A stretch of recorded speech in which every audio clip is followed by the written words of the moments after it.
بسم اللہ الرحمن الرحیم۔ آج کی اس گفتگو میں واحد، تثنیہ اور جمع کا عربی گرامر کے حوالے سے اس کی تفصیل بیان کریں گے۔ B S Islamic studies, M اسلامیات اور جو دیگر مقابلے کے پیپر دینے والے بچے ہیں اور جو عربی کچھ نہ کچھ پڑھنے والے ہیں، ان کے لیے یہ تعریفیں کوئی اتنا جو ہے وہ مشکل نہیں ہے، لیکن اس کی جو تقسیم کی جاتی ہے، تقسیم میں ایک لفظ بولا جاتا ہے، کہا جاتا ہے کہ افراد کے اعتبار سے اسم کی 3 قسمیں لکھیں۔ اب جب افراد کا لفظ بولا جاتا ہے تو طلباء، اسٹوڈنٹس پریشان ہو جاتے ہیں، تو یہاں اس کی تعریف یا ان اقسام کو یاد کرنا مشکل نہیں، لیکن اس کی جو تقسیم کا جو ماخذ ہے وہ ذہن کے اندر بیٹھنا یا بٹھانا لازمی ہے جی۔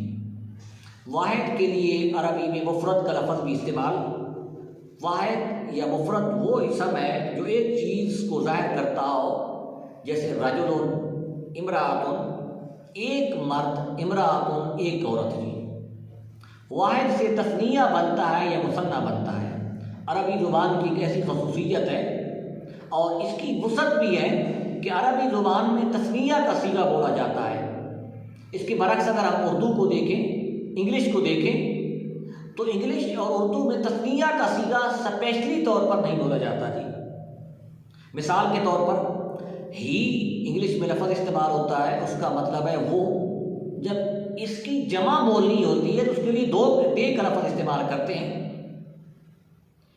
اسی طریقے سے آئی اور وہی، وہاں تثنیہ کے لیے کوئی الگ صیغہ یا الگ لفظ نہیں بولا جاتا، لیکن عربی زبان میں تثنیہ کے لیے فعل میں بھی الگ لفظ بولا جاتا ہے، اسم میں بھی الگ بولا جاتا ہے۔ تثنیہ کو مثنیٰ بھی بولتے ہیں۔ مثنیٰ کا مطلب ہے 2، وہ اسم جو 2 چیزوں پر دلالت کرے یا 2 چیزوں کو ظاہر کرے، جیسے کتاب 1، کتابان 2، قلم 1 قلم، قلمان 2 قلمیں۔ تو یہ عربی میں تثنیہ کا صیغہ بولا جاتا ہے۔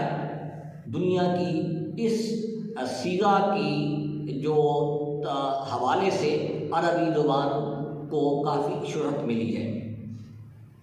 اچھا، اب تثنیہ بنانے کا جو طریقہ ہے وہ بھی کہ عمومی طور پر کوئی بھی اسم ہو، اس کے آخر میں الف اور نون لگانے سے وہ صیغہ تثنیہ کا بن جاتا ہے، جیسا کہ امرأۃ سے امرأتان، رجل سے رجلان۔ اور یہ بات ذہن میں رہے کہ یہ جو تثنیہ کی ہم آپ کو بنانے کا طریقہ بتا رہے ہیں، یہ اسم کے اعتبار سے، فعل کے اعتبار سے نہیں ہے جی، کیونکہ فعل میں ضربہ سے اگر تثنیہ کا صیغہ بنایا جاتا ہے تو ضربہ سے ضربا بنتا ہے جی۔ مضارع کا اگر دیکھیں گی تو مضارع میں یضربو سے یضربان بنتا ہے۔ یہ اسم کے اعتبار سے ہم آپ کے سامنے گفتگو کر رہے ہیں۔ اسی طریقے سے جری حالت میں یا اور نون کا بھی آخر میں اضافہ کرنے سے وہ تثنیہ بنتا ہے جی۔ حالت رفع میں یعنی فاعلی حالت میں الف اور نون لگایا جاتا ہے۔ یہ انشاءاللہ آگے آپ کو سمجھ آ جائے گی گفتگو کہ حالت رفع کیا ہوتی ہے کہ جب وہ فاعل بن رہے ہوں گے، اور حالت جری یا مفعولی وہ ہے جس میں وہ مفعول یا جر کی حالت میں آ رہے ہوں گے، جیسا کہ رجلین امرأتین۔ حالت رفع میں امرأتان پڑھ رہے ہیں، رجلان پڑھ رہے ہیں۔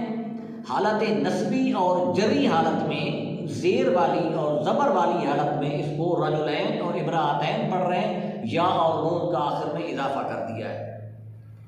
تیسرا جو اسم کی تیسری جو قسم ہے وہ جمع ہے۔ وہ جمع وہ ہے جو 3 سے زائد چیزوں پر دلالت کرے، کم از کم جمع کی جو مقدار ہے وہ 3 ہے جی۔ جیسا کہ راجل کی جمع رجال ہے، کتابوں کی جمع کتب ہے۔ آگے جو جمع کی جو 3 آگے مزید قسمیں ہوتی ہیں، ایک جمع مذکر سالم، جمع مؤنث سالم اور جمع مکسر، وہ انشاءاللہ اگلی ویڈیو میں بیان کریں گے۔ شکریہ۔